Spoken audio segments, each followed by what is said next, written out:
নমস্কার, শুনছেন radio junction নিবেদিত রহস্য ও রোমাঞ্চের রুদ্ধশ্বাস নেপথ্য কথা।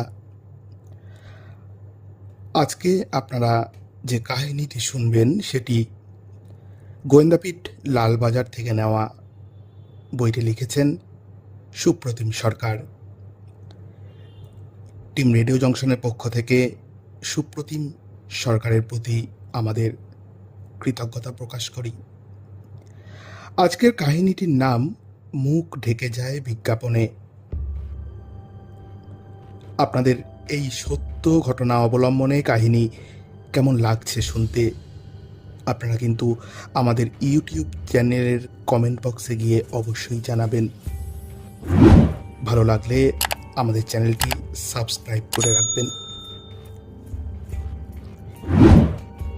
চলে আসছি আজকের সত্য ঘটনা অবলম্বনে।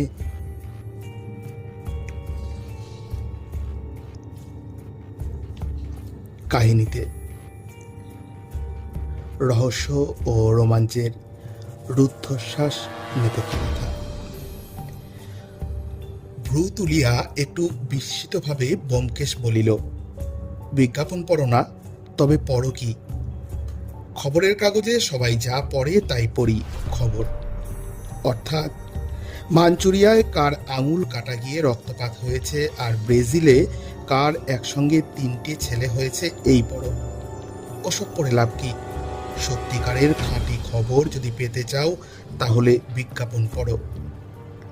আমি খোঁচা দেবার লোভ সামলাইতে পারিলাম না, বলিলাম, ও তাই নাকি? কিন্তু খবরের কাগজওয়ালা তাহলে ভারী শয়তান। সমস্ত কাগজখানা বিজ্ঞাপনে ভরে না দিয়ে কতগুলি বাজে খবর ছাপিয়ে পাতা নষ্ট করে। ব্যোমকেশের দৃষ্টি প্রখর হইয়া উঠিল। সে বলিল, তাদের দোষ নেই। তোমার মতো লোকের চিত্ত বিনোদন না করতে পারলে বেচারাদের কাগজ বিক্রি হয় না, তাই বাধ্য হয়ে ওই সব খবর সৃষ্টি করতে হয়। আসল কাজের খবর থাকে কিন্তু বিজ্ঞাপনে। দেশের কোথায় কি হচ্ছে, কে কি ফিকির বার করে দিন দুপুরে ডাকাতি করছে, কে চোরাই মাল পাচার করবার নতুন ফন্দি আঁটছে, এইসব দরকারি খবর যদি পেতে চাও তো বিজ্ঞাপন পড়তে হবে। রয়টারের টেলিগ্রামে ওসব পাওয়া যায় না। বড়তলা থানায় ফোনটা বেজেছিল কাক ভোরে 4:45 নাগাদ। এখানে গন্ডগোল হচ্ছে স্যার, প্রচুর লোক জমে গেছে, তাড়াতাড়ি আসুন। এখানে মানে? 2C Beadon street. খুন করে ফেলেছে স্যার। খুন? ডিউটি অফিসার ফোন নামিয়ে রাখেন। সবে মিনিট 15 হলো সকালের শিফটে বসেছেন। প্রথম ফোনটাতেই খুনের খবর। সাধে কি বলে, মর্নিং শোজ দ্য ডে। সকালই বুঝিয়ে দিচ্ছে বাকি দিনটা কেমন যাবে। বড়তলা থানা থেকে কতই বা দূরত্ব ঘটনাস্থলের? 1 কিলোমিটার বড়জোর। পুলিশের জিপ যখন থামল 2C বিডন স্ট্রিটের সামনে, অত ভোরেও অন্তত 100-3 লোক। চিৎকার চেঁচামেচিতে বোঝা দায় ঠিক কী ঘটেছে। পুলিশের আবির্ভাবে সমবেত কোলাহল নিমেষে আরও উচ্চকিত। জানোয়ারটাকে আমরাই ফাঁসি দেব স্যার, আপনারা ফিরে যান। অপরাধের সুলুক সন্ধান পড়ে। পরিস্থিতি যা, এ তো আইন শৃঙ্খলার সমস্যা হতে যাচ্ছে। এমনিতেই জনবসতিপূর্ণ এলাকা, কৌতূহলী মানুষের ভিড় জমাট বাঁধছে দ্রুত। অফিসার ওয়ারলেস সেট হাতে নিলেন, বার্তা পাঠালেন থানায়। থানা থেকে যা অবিলম্বে পৌঁছল লালবাজার কন্ট্রোলে।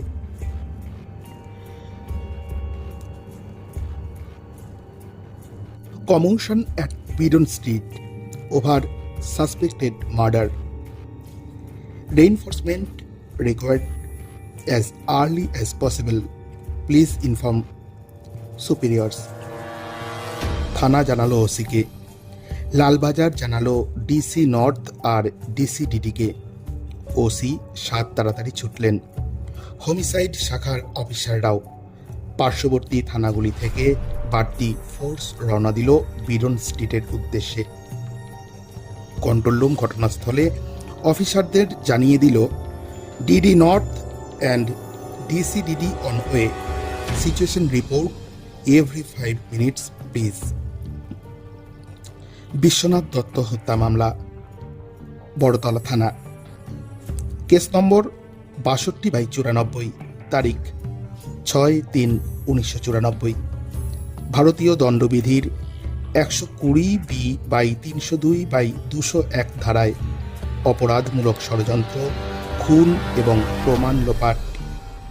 সূচনায় শরদিন্দুর পথের কাঁটার প্রারম্ভিক অংশের একটি অনুচ্ছেদ উদ্ধৃত করেছি।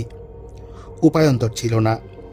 আলোচ্য মামলার ঘটনা প্রবাহে নির্ণায়কের ভূমিকা ছিল সংবাদপত্রে প্রকাশিত বিজ্ঞাপনের, যেখানে ব্যোমকেশের ভাষায় আসল কাজের খবর ছিল। 31 জানুয়ারি 1994 সোমবার চন্দননগরের বাড়িতে বসে আনন্দবাজার পত্রিকার সারিবদ্ধ বিজ্ঞাপনের পাতায় চোখ বুলোচ্ছিলেন অভিজিৎ। চাকরির সন্ধানে আছেন, কর্মখালির বিজ্ঞাপন খুঁটিয়ে পড়েন, লিখে রাখেন কোথায় কোথায় আবেদনপত্র পাঠাবেন। দেখতে দেখতেই নজর পড়ল জমি বাড়ি বিক্রয়ের কলামে। এটা কি? নোটিশ, কলকাতা মিউনিসিপ্যালের অন্তর্ভুক্ত, 2/C বিডন স্ট্রিট, কলকাতা 6, বটতলা থানার অধীন বাড়ি বিক্রয় হইবে। উক্ত ঠিকানার বাড়ির 2 অংশীদার ছাড়া যদি কোনো অংশীদার বা দাবিদার থাকেন, তাহা হইলে উক্ত বিজ্ঞপ্তি প্রকাশের পর 7 দিনের মধ্যে এসে নিম্নলিখিত ঠিকানায় যোগাযোগ করুন। বিকাশ পাল, অ্যাডভোকেট, স্মল কজেজ কোর্ট, 2/1 কিরণ শঙ্কর রায় রোড, কলকাতা 1। একবার নয়, 2বার পড়লেন অভিজিৎ। কাগজ হাতে নিয়েই সোজা পাশের ঘরে। বাবা, এটা দেখেছ? সকাল 9:15 তখন। প্রাতরা সেরে অফিস যাত্রার প্রস্তুতি নিচ্ছিলেন অমরনাথ। ছেলেকে বিচলিত দেখে একটু অবাকই হলেন। অভিজিৎ আশৈশব শান্ত প্রকৃতির, অকারণ উত্তেজনার প্রকাশ তার স্বভাব বিরুদ্ধ। কাগজটা টেনে নিলেন ছেলের হাত থেকে। কি হলো? কি বেরিয়েছেটা কি দেখি? অমরনাথ দেখলেন এবং অফিসে হাজিরার ব্যস্ততা সাময়িক অগ্রাধিকার হারালো। বসার ঘরের ল্যান্ডলাইন থেকে তৎক্ষণাৎ ফোন করলেন কলকাতার নম্বরে। সমর, আজকের আনন্দবাজার দেখেছিস? 8 পাতা, বিজ্ঞাপনের কলাম, জমি বাড়ি। বিডন স্ট্রিটের 3 তলা বাড়িটি তৈরি হয়েছিল 7-এর দশকের শেষাশেষি। তৈরি করেছিলেন জগন্নাথ দত্ত। তিনি গত হলেন 90-এর শুরুতে। স্ত্রীও প্রয়াত হলেন বছর 3-এর মধ্যেই। উত্তরাধিকার সূত্রে বাড়ির মালিকানা পেলেন 4 পুত্র ও 1 কন্যা। বড় অমরনাথ, ব্যাংকের আধিকারিক। সপরিবারে বাস চন্দননগরে। স্ত্রী সংসার ধর্মে ব্রতী। পুত্র অভিজিৎ পড়াশোনার পাশাপাশি চাকরি প্রত্যাশী। মেজ সমরনাথ পৈতৃক বাড়িতে থাকেন না, তবে কলকাতারই বাসিন্দা, চাকরিজীবী। পরের ভাই বিশ্বনাথ, অকৃতদার, ইউনাইটেড ব্যাংক অফ ইন্ডিয়ার ধর্মতলা শাখার কর্মী। নির্বিরোধী মানুষ। নেশা বলতে 2টি, গান আর বিভিন্ন দেশের পুরনো মুদ্রা সংগ্রহ। রেকর্ড ক্যাসেট কিনতেই ব্যয় হয়ে যায় বেতনের অর্ধেকাংশেরও বেশি। 3 তলায় 2টি ঘর নিয়ে অন্তর্মুখী জীবনযাপন। পরের সন্তান অনুরাধা, বিবাহিতা, শ্বশুরবাড়ির কলকাতারই ফকির চক্রবর্তী লেনে। সর্বকনিষ্ঠ অলোকনাথ কলকাতা পুলিশের কনস্টেবল। স্ত্রী মমতা ও 1 শিশুপুত্র এবং 2 নাবালিকা কন্যাসহ থাকেন কলকাতার 2 ঘরে, একটি আচ্ছাদিত বারান্দা সহ। অলোকনাথের ভাইরা ভাই শিবশঙ্কর, ডাকনাম বাবু, কর্মহীন। ওই বারান্দাতেই তার নিশিযাপন। 1 তলার ঘরগুলোতে ভাড়াটেরা থাকেন। মাসান্তে ভাড়ার সমবন্টন হয় ভাই বোনেদের মধ্যে। অমরনাথ, সমরনাথ, অনুরাধার ভাগের কয়েকটি ঘর খালি পড়ে থাকে 2 তলা 3 তলায়। আনন্দবাজারের বিজ্ঞাপন নজরে আসার পর কালক্ষেপের প্রশ্ন ছিল না। অমরনাথ যোগাযোগ করলেন সমরনাথ ও অনুরাধার সঙ্গে। বিডন স্ট্রিটের বাড়ির মালিকানার অংশীদার তাঁরাও, এবং তাদের অনুমতি ব্যতি রেখে বাড়ি বিক্রি আইন সিদ্ধ নয়। উকিলকে জানিয়ে দিলেন যৌথ চিঠিতে। ফেব্রুয়ারির দ্বিতীয় সপ্তাহে। প্রশ্নটা সঙ্গত, বিশ্বনাথ এবং অলোকনাথকে কিছু জানালেন না কেন? কেন কিছু জানতে চাইলেন না? উত্তরে ভাই বোনেদের সম্পর্কের সমীকরণ বিষয়ে কিঞ্চিত আলোকপাত করি। বিশ্বনাথ পুনরাবৃত্তি প্রয়োজন, নিজের জগতে থাকতে ভালোবাসেন। নিস্তরঙ্গ দিনাতিপাত, সামাজিক মেলামেশায় তীব্র বীতস্পৃহা, বৈষয়িক আলোচনায় বরাবরের অনাগ্রহী। অলোকনাথের মানসিক অবস্থান অবশ্য আমূল বিপ্রতীপে। ভোগ বিলাসে আকর্ষণ মজ্জাগত, অনায়াস বিচরণ রেসের মাঠে, দিনান্তে মেজাজি মদ্যপান, নিষিদ্ধ পল্লীতে পরিচিত মুখ, নিয়মিত যাতায়াতের সৌজন্যে। বিশ্বনাথ ভাইয়ের জীবনযাত্রায় হস্তক্ষেপ থেকে বিরত থাকতেন, কিন্তু সমরনাথ, অমরনাথ, অনুরাধার সঙ্গে অত্যন্ত তিক্ত সম্পর্ক ছিল অলোকনাথের। ছোট ভাইয়ের উচ্ছৃঙ্খল স্বভাবের তীব্র বিরোধী ছিলেন ওরা। পারস্পরিক বাক্যালাপ বন্ধই ছিল একরকম। বাবা মা গত হওয়ার পর বিডন স্ট্রিটের পৈতৃক বাড়িতেও আর পা রাখেননি অন্যত্র বসবাসকারী ভাই বোনেরা। বিজ্ঞাপন দেখে ওরা ভাবলেন আপন ভোলা বিশ্বনাথকে ভুল বুঝিয়ে নিশ্চয়ই বাড়ি বিক্রির মতলব ফেলেছেন অলোকনাথ। উকিলকে তথ্য প্রমাণ সহ প্রতিবাদপত্র পাঠিয়ে আশ্বস্ত হলেন তিন ভাই বোন। যাক, বাড়ি বিক্রির সম্ভাব্য চক্রান্ত সমূলে বিনষ্ট করা গেল। সমরনাথের কলকাতার বাইরে কাজ ছিল অফিসের। ফেরার কথা ফেব্রুয়ারির শেষ সপ্তাহে। অমরনাথ ঠিক করলেন সমরনাথ ফিরলে মার্চের প্রথম সপ্তাহে দুজনে মিলে বিডন স্ট্রিটের বাড়িতে যাবেন। একটা হেস্তনেস্ত অলোকের সঙ্গে এবার না করলেই নয়। কি ভেবেছেটা কি? ধাবু হলো বিশ্বনাথের ডাকনাম, বোঝানো দরকার। কাউকে কিছু না জানিয়ে রাজি হয়ে গেল অলোকের কথায়। টাকা পয়সার লোভ তো ধাবুর কোনো কালেই ছিল না। তাহলে উত্তর মিলল 6 মার্চ ভোরে। আগের রাতেই অমরনাথ পুত্র অভিজিৎকে নিয়ে চন্দননগর থেকে পৌঁছলেন কলকাতায়। উঠলেন সমরনাথের বাড়িতে। ঠিক হলো তিনজনে রাত 2-2:30 নাগাদ যাবেন বিডন স্ট্রিটে। অলোকের মর্নিং ডিউটি থাকলে ভোর 5টায় বেরিয়ে যাবে, দেখাই হবে না সকালে গেলে। আর দেখা হলেও ডিউটির অজুহাতে আলোচনাটা হতে দেবে না। বেরিয়ে গিয়ে আর ফিরবেনই না হয়তো 2-3 দিন। ধরতে হবে ঘুমানোর সময়। ঘুম চোখে দরজা খুললেন অলোক। চমকে গেলেন দাদাদের ওই গভীর রাতে দেখে। তোমরা? অনেকদিন আসা হয়নি, খোঁজ খবর নিতে এলাম। উপরে গিয়েছিলাম, ধাবুর ঘর দেখলাম ভেতর থেকে বন্ধ। ধাক্কা দিতে কেউ আওয়াজ দিল ভেতর থেকে, বাদ মে আইয়েগা। ধাবু কই? ওহো, তোমাদের তো বলা হয়নি। ধাবুদা তো দিন 15 হলো বারাসতে ঘর ভাড়া নিয়ে চলে গেছে। মানে হঠাৎ বারাসতে কেন? বলল কিছুদিনের মধ্যেই ইউবিআই এর বারাসত ব্রাঞ্চে বদলি হয়ে যাবে।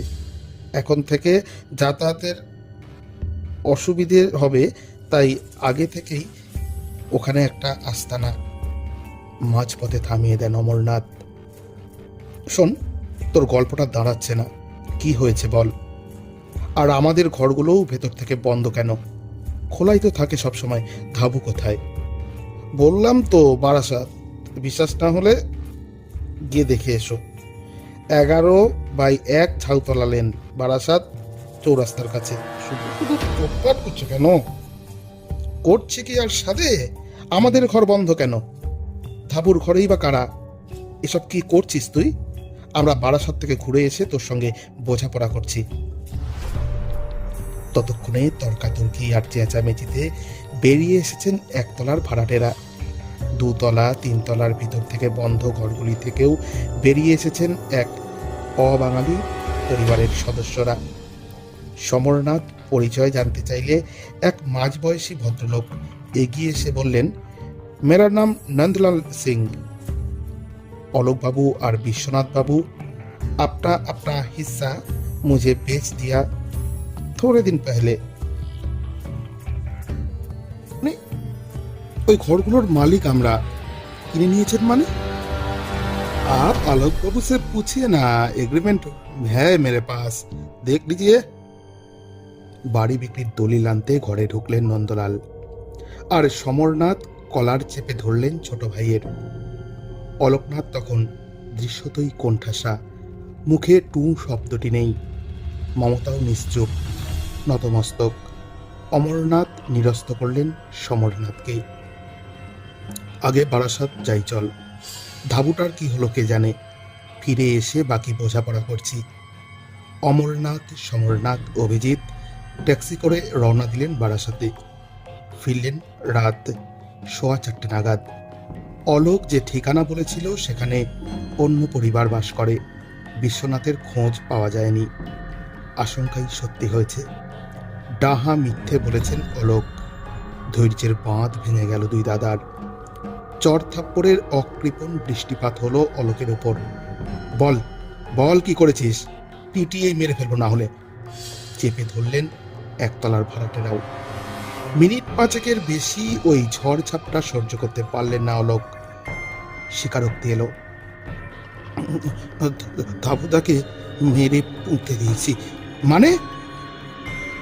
মানে উদ্ধারে অবিলম্বে বটতলা থানার নম্বর ডায়াল করলেন অভিজিৎ। অতিরিক্ত পুলিশ বাহিনী পৌঁছানোর পর ভিড় ঠেলে ঢোকা গেল 2C বিডন স্ট্রিটের অন্দরমহলে। হাঁটুতে মুখ গুঁজে বসে আছেন অলোকনাথ। দুতলার বারান্দায় এক কোণে প্রস্তরবৎ দাঁড়িয়ে মমতা। একতলার ভাড়াটেদের অনেকে ছড়িয়ে ছিটিয়ে বারান্দার এদিক সেদিক। অমরনাথ থমথমে মুখে দাঁড়িয়ে। সমরনাথ বিধ্বস্ত, চোখের জল মুছলেন। অভিজিৎ সামলাচ্ছেন শোক কাতর কাকাকে। ওসিকে দেখে অমরনাথ এগিয়ে এলেন। আসুন আসুন বড়বাবু, আমার নাম অমরনাথ দত্ত। কি হয়েছে? শুনলাম খুন। কাঁদতে কাঁদতে সমরনাথ ছুটে যান অলোকনাথের দিকে। কাঁধ ধরে ঝাঁকাতে থাকেন ছোট ভাইয়ের। স্যার স্যার, এ খুন করেছে, এ ধাবুকে খুন করে পুঁতে দিয়েছে। নিজের দাদাকে খুন করে, হ্যাঁ, জাল দলিল বাড়িয়ে বাড়ি বিক্রি করেছে। কুলঙ্গার একটা। ফাঁসি দিন স্যার, স্যার ফাঁসি দিন। কিছুতেই বলছে না কোথায় পুঁতে রেখেছে আমাদের ধাবুকে। অফিসাররা বুঝলেন এভাবে কাজের কাজ কিছু হবে না। একান্তে জিজ্ঞাসাবাদ দরকার। ক্রোধমত জনতার ভিড় ঠেলে অলোকনাথকে কোনো রকমে নিয়ে যাওয়া হলো বটতলা থানায়। ঘটনাটা পুরোটা বলুন। আপনি কলকাতার পুলিশের কর্মী, পুলিশের কায়দা কানুন জানেন। সত্যিটা তাড়াতাড়ি বললে ভালো, যত দেরি করবেন তত বেশি ক্ষতি। এটা নিশ্চয়ই বলে দিতে হবে না। অলোকনাথ বিস্তর মারধর খেয়েছেন দাদাদের হাতে একটু আগেই। ঠোঁট ফুলে গিয়েছে, চুল উস্কো খুস্কো, হাঁপাচ্ছেন। বলতে শুরু করলেন। রহস্য ক্রমেই উন্মোচিত হলো। প্রায় 25 বছর আগে কতই বা বেতন ছিল একজন কনস্টেবলের। স্ত্রী এবং 3 সন্তানের সংসার সামলে বেহিসাবি বিলাস বেশন অসম্ভব। ইন্দ্রিয়ের তাড়নাকে সংযত রাখার ক্ষমতা অবশ্য কলকাতা পুলিশের কনস্টেবল অলোকনাথের অনায়ত্ত ছিল। রেস, জুয়া, মদ, নারী সঙ্গের অভ্যাস ত্যাগ করার অক্ষমতা বাধ্য করেছিল ধার দেনায় আষ্টে পিষ্টে জড়িয়ে পড়তে। পরিত্রাণের পথ খুঁজছিলেন মরিয়া অলোকনাথ। পথের দিশা পেলেন একটাই, অনেক ভাবার পর। বাড়ির 2 তলা 3 তলাটা যদি বেচে দেওয়া যায়, অর্থাগম হবে যথেষ্ট, কিন্তু বর্দা, মেজদা আর দিদি রাজি হবে? সম্ভাবনা শূন্য। ধাবুদা বলে দেখা যেতে পারে একবার। বললেনও। 93-এর নভেম্বরের শেষ দিকে এবং হতাশ হয়ে পড়লেন বিশ্বনাথের প্রতিক্রিয়ায়।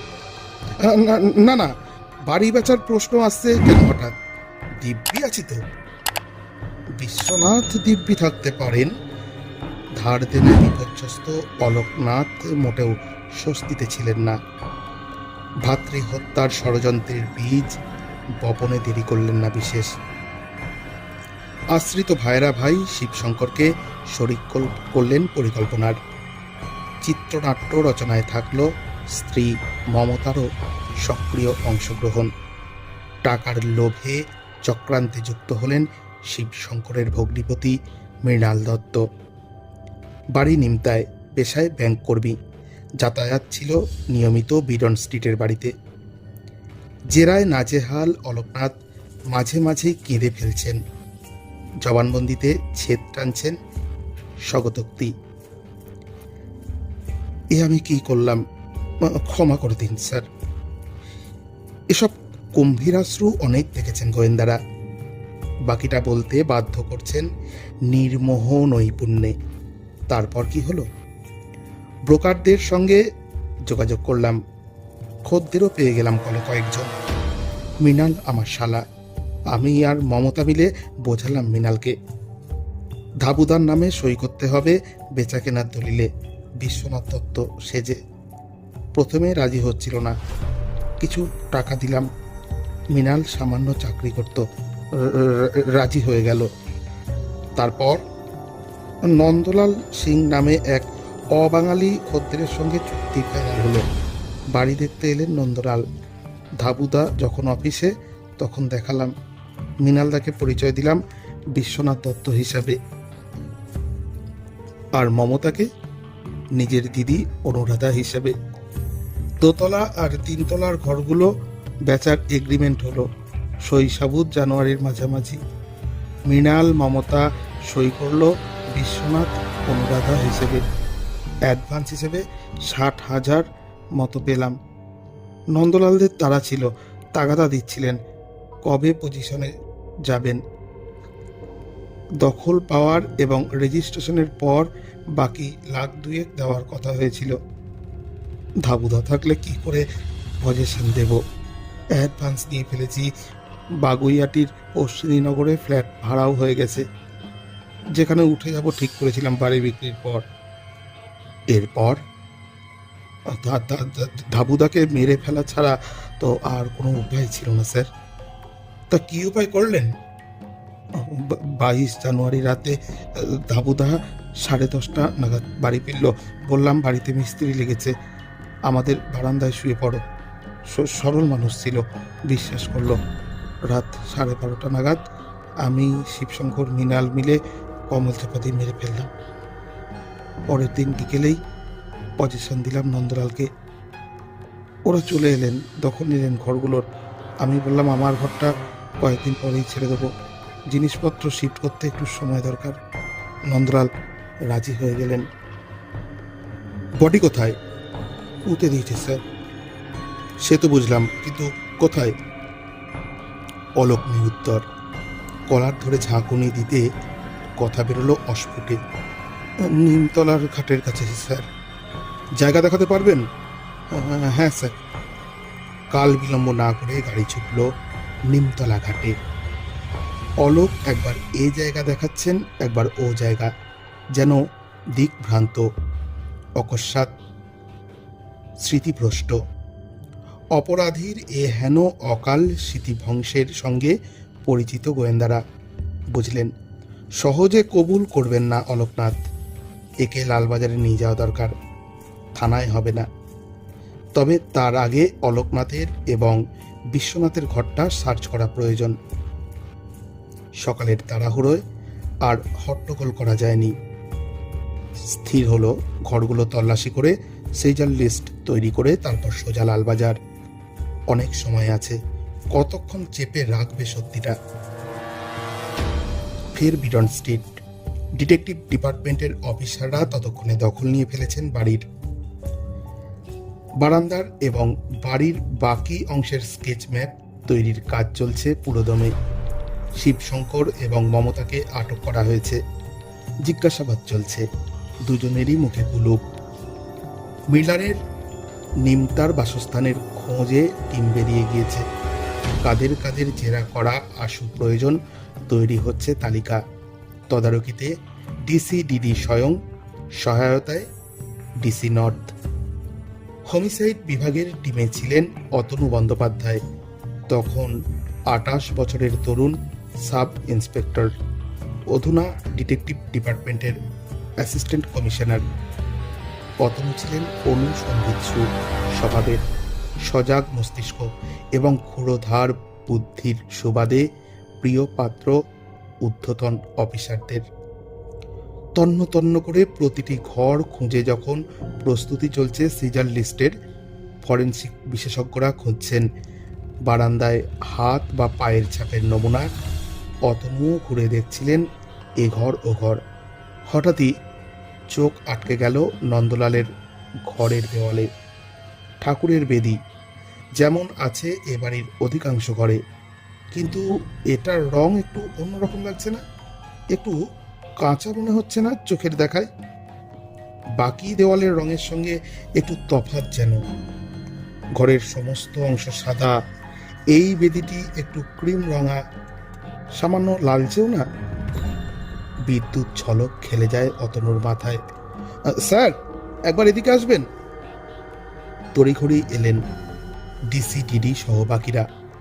আরে সত্যিই তো, রং সামান্য আলাদা আর কাঁচাও।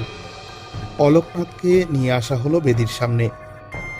মিনিট দুয়েকের ধমক ধমক এবং মৃদু চড়চাপড়ের পর ভেঙে পড়লেন দত্তবাড়ির কনিষ্ঠ পুত্র। ওখানেই ধাবুদাকে পুঁতে দিয়েছিলাম স্যার।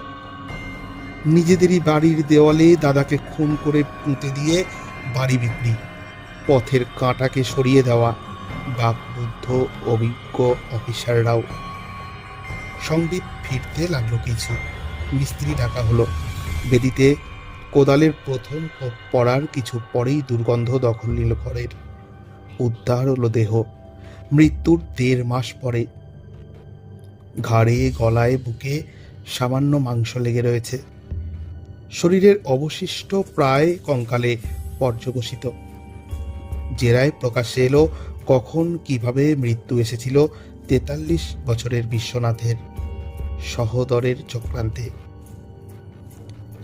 22 জানুয়ারি 1994 রাত 10:30 নাগাদ ফিরলেন বিশ্বনাথ।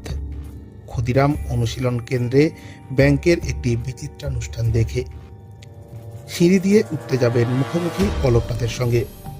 ধাবুদা, আজ তুই আমাদের ঘরের লাগোয়া বারান্দায় শুয়ে পড়বি? কেন রে? না, ঘরগুলো যা অবস্থা, মিস্ত্রি লাগিয়েছে একটু চুনকামের জন্য, তাড়াহুড়োয় বলা হয়নি আগে। আজ 3 তলাটা ধরেছে, কাল পরশু 2 তলাটা করবে।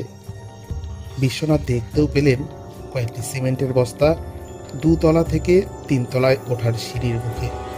ভাইকে বিশ্বাস করলেন। খাওয়া দাওয়া সেরে নিশ্চিন্তে শুয়ে পড়লেন 2 তলার ভাইয়ের ঘরের লাগোয়া বারান্দায়। মৃণাল পূর্ব পরিকল্পনা মাফিক 9:30টার মধ্যেই এসে পৌঁছলেন।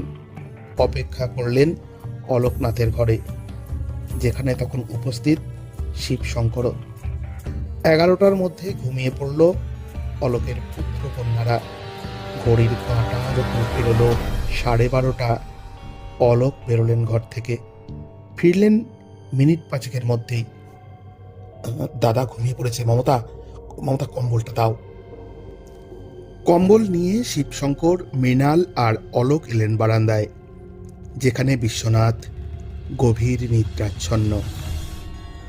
শিবশঙ্কর 2 পা চেপে ধরলেন বিশ্বনাথের, মৃণাল হাত দুটো।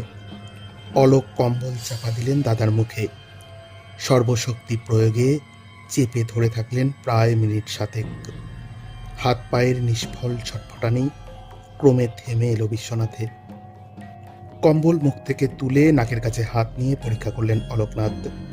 চোখের পাতা টেনে দেখলেন, না, নিঃশ্বাস পড়ছে না। আর কাজ হয়ে গেছে। কাজ আরও বাকি ছিল। সম্পূর্ণ করলেন চক্রী চতুষ্টয়। অলোক, মমতা, মৃণাল, শিবশঙ্কর। মিস্ত্রিদের দিয়ে কিছুদিন আগেই অলোক 2 তলার একটি ঘরে নতুন করে ভিত করিয়ে রেখেছিলেন ঠাকুরের বেদির। যেমন বেদি দেয়ালের সঙ্গে ছিল বিডন স্ট্রিটের বাড়ির অধিকাংশ ঘরেই মজুদ ছিল পর্যাপ্ত সিমেন্ট বালিও। বিশ্বনাথের নিষ্পন্দ দেহকে বেদির মধ্যে পা মুড়িয়ে ঢোকানো এবং ততঃপর গাঁথনি। প্রমাণ লোপাটে ভোর হয়ে গেল প্রায়। মৃণাল ফিরে গেলেন নিমতার বাড়িতে। শিবশঙ্কর রোজকার মতো শুয়ে পড়লেন বারান্দায়, যেখানে ঘণ্টাখানেক আগেই ঘুমোচ্ছিলেন বিশ্বনাথ। এবং পাশের ঘরের দেওয়ালে দাদার মৃতদেহ গেঁথে দেওয়ার পর অলোকনাথ মমতা ঘরে ফিরে নিদ্রা গেলেন নির্বিকার। অলোক, মমতা, শিবশঙ্কর গ্রেপ্তার হয়েছিলেন মৃতদেহ আবিষ্কারের দিনই। মৃণাল ধরা পড়লেন পরের দিন নিমতার বাড়ি থেকে। তদন্তের দায়িত্ব ন্যস্ত হলো অতনু বন্দ্যোপাধ্যায়ের উপরই। পুলিশকর্মী নিজের দাদাকে হত্যা করে পুঁতে রেখেছেন বাড়ির দেওয়ালে। অশ্রুতপূর্ব এই ঘটনায় শহর জুড়ে তুমুল চাঞ্চল্যের সৃষ্টি হয় স্বাভাবিক ছিল। যেমন স্বাভাবিক ছিল দ্রুত চার্জশিট পেশ করে শাস্তি বিধানের চাপ। অলোকনাথ যে প্রকৃতির মানুষ, পুলিশকে দেওয়ার বয়ান সম্পূর্ণ অস্বীকার করবেন আদালতে। অনায়াস অনুমেয়।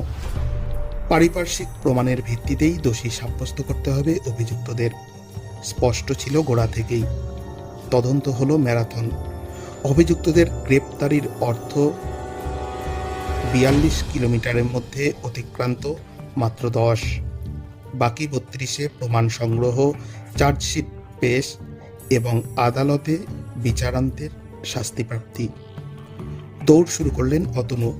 প্রমাণ একত্রিত করার জরুরি কাজটি সম্পন্ন করলেন নিখাদ নিষ্ঠায়, প্রত্যয়ী পরিশ্রমে।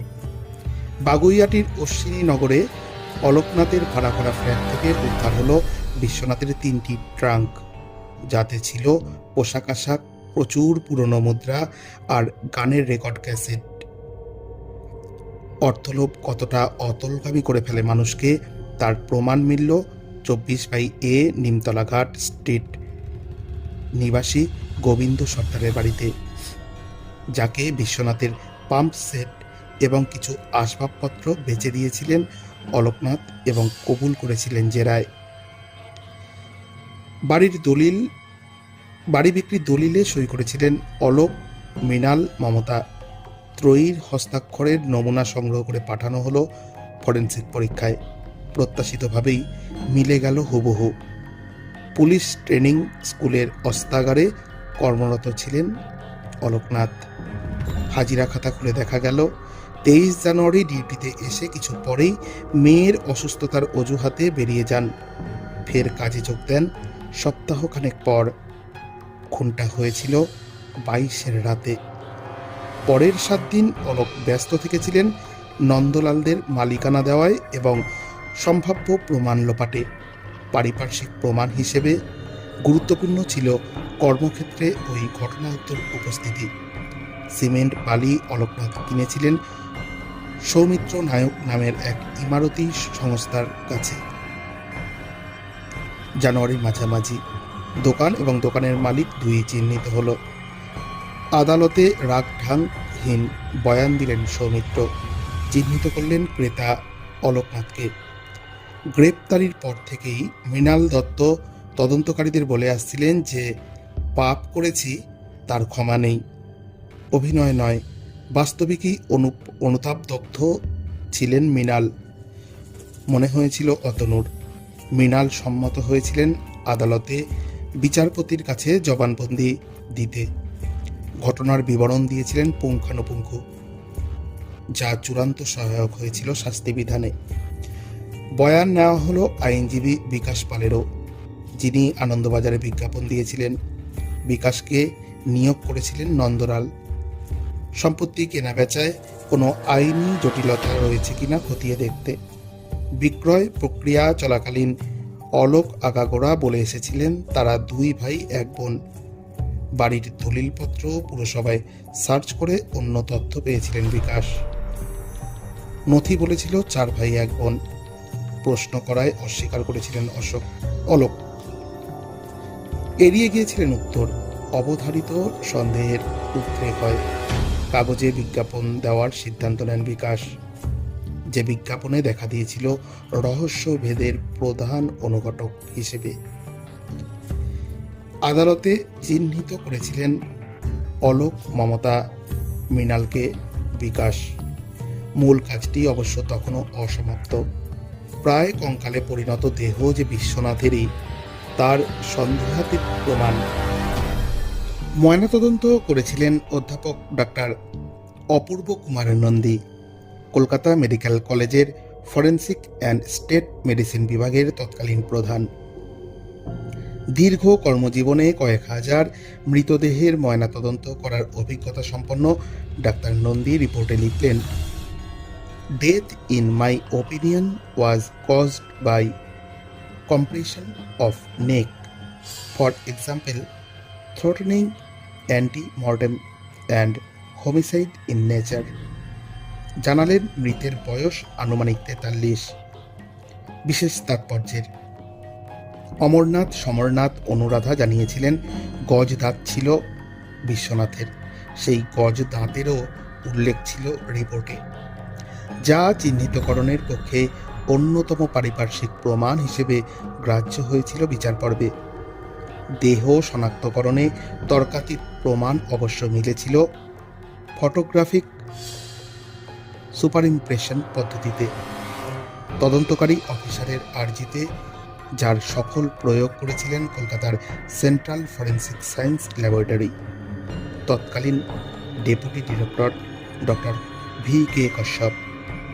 1960 সালে পঞ্চম শুক্লা হত্যা মামলায় কলকাতা তথা ভারতে প্রথম ব্যবহৃত হয়েছিল সুপার ইম্পোজিশন পদ্ধতি। বিশ্বনাথ দত্তের খুনের মামলায় যার প্রয়োগ কলকাতা পুলিশের ইতিহাসে হয়েছিল দ্বিতীয়বার, 34 বছর পরে। রিপোর্টে লেখা হয়েছিল, the super impression test suggest that the school and the mandible belong to a person whose photographs were forwarded to me for test. ঘটনা কি, কেন, কখন, কিভাবে এত নিখুঁত উঠে এসেছিল অতনুবাবুর চার্জশিটে অভিযুক্তদের আইনজীবী হালে পানি পাননি। অলোকনাথ, মমতা, শিবশঙ্কর, মৃণালকে ফাঁসির সাজা শোনান সেশন কোর্ট 2000 সালে, যা বহাল রাখেন কলকাতা হাইকোর্ট। সুপ্রিম কোর্ট অলোকের সাজা লঘু করে দণ্ডিত করেন যাবজ্জীবন কারাবাসে। বাকিদের, যাদের দীর্ঘ কারাবাস ততদিনে সম্পূর্ণ, মুক্তি দেওয়া হলো। অলোকনাথ সম্প্রতি বহরমপুর জেলে পরলোকগত হয়েছেন, আপাতত সর্বোচ্চ আদালতে বিচারাধীন হতো। বিবরণীর সূচনা পথের কাটার উদ্ধৃতি নিয়ে, সমাপ্তিতেও নেই শরদিন্দুর স্মরণ। ব্যোমকেশের সেই বহু পঠিত কাহিনী মনে করুন, যাতে বৃদ্ধ করালিবাবুকে খুন করা হয়েছিল মেডালা আর ফার্স্ট সার্ভিক্যাল ভার্টিব্রার সন্ধিস্তনে সূচ ফুটিয়ে। কল্পনার করালিবাবুর হত্যার সঙ্গে বাস্তবের বিশ্বনাথ খুনের বাহ্যত মিল নেই হয়তো। তলিয়ে ভাবলে মনে হয় সত্যিই তো, মোটিভের মোহনায় তো মিলে মিশে গেছে দুই হত্যাকাণ্ডের কল্পনা আর বাস্তব। অর্থ মনর্থম। শুনছিলেন রেডিও জংশন নিবেদিত রহস্য ও রোমাঞ্চের রুদ্ধশ্বাস নেপথ্য কথার একটি কাহিনী। এই কাহিনীটি নেওয়া হয়েছে গোয়েন্দাপীঠ লালবাজার থেকে, যেটি লিখেছেন সুপ্রতিম সরকার। আমাদের পক্ষ থেকে সুপ্রতিম সরকারকে জানাই কৃতজ্ঞতা। কাহিনীটির নাম ছিল মুখ ঢেকে যায় বিজ্ঞাপনে। আপনাদের যদি এই রুদ্ধশ্বাস সত্য ঘটনা শুনতে ভালো লেগে থাকে, তাহলে অবশ্যই আমাদের ইউটিউব চ্যানেলটি আপনারা সাবস্ক্রাইব করবেন। অতি অবশ্যই আপনাদের মতামত জানাবেন ইউটিউব চ্যানেলের কমেন্ট বক্সে। আজ এ পর্যন্তই। আবার রহস্য ও রোমাঞ্চের রুদ্ধশ্বাস নেপথ্যে কথা নিয়ে হাজির হবে রেডিও জংশন নিবেদিত আগামী সপ্তাহে। আপনারা সবাই ভালো থাকুন, সুস্থ থাকুন।